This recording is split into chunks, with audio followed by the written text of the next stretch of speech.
If you're just getting into Escape from Tarkov, then you've probably heard people talk about things like scavengers, scavs, scav runs, and if you didn't have the full knowledge of what they meant by those things, then it probably got a little confusing at that point.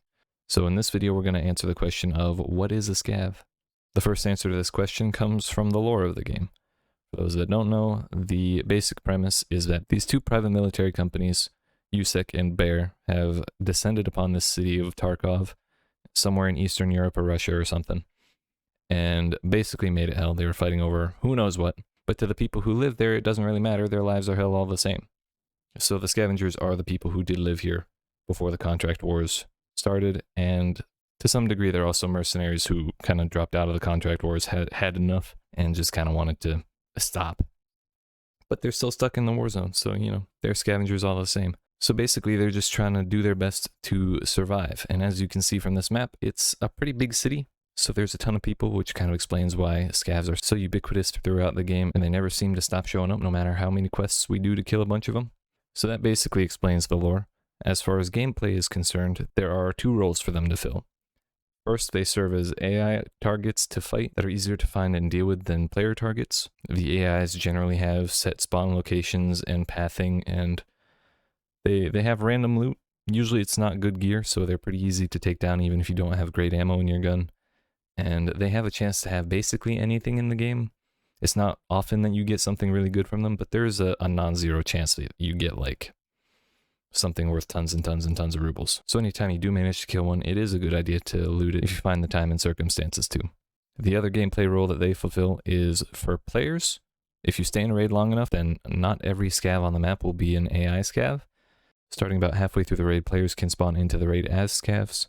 If you've ever done a raid yourself, then you saw on the main menu, you would hit the Escape from Tarkov button to go into a raid, and that would take you to this screen. You would either choose from the PMC character, the one you loaded out yourself, or you would have this other option of a scav over here. I know when you first start the game, it actually starts on cooldown, so you have to wait like 30 minutes before you can do your first one, but that's basically to get you to do a PMC run first.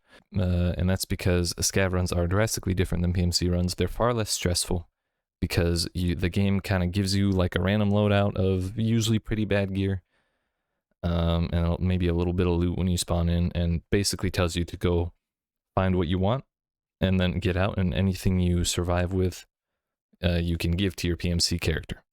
So the reason they let you do this is because if you run out of gear on your PMC and you have no money to get more gear, then you're kind of up a creek. You'd have to like go into raids with like your hatchet or something and hope you can get a scav kill there and then turn that into more loot. Being able to play as scavs just kind of gives you that lifeline, and it also feels kind of like playing on easy mode. If you want to play Tarkov but you just kind of want to chill out a little bit, then usually scavs are a good option. Like I said, by default the cooldown is 30 minutes between scav runs, so you can either like do a run and then go do something else for a little while, or alternate PMC and scav runs.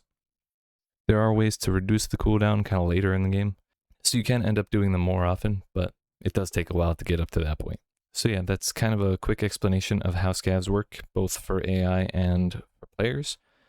I hope it helped. I hope it made things a little more clear about what they are and how they work. There are some things we didn't go over, like bosses and rogues and raiders and some other factions within the scavs that aren't really in the scope of this video, but if that is something you'd like to hear more about, by all means let me know in the comments. If you found this video helpful, I'd really appreciate it if you would dab on that like button, yeet that subscribe button, turn notifications on, and come check out more videos on my channel. Yeet.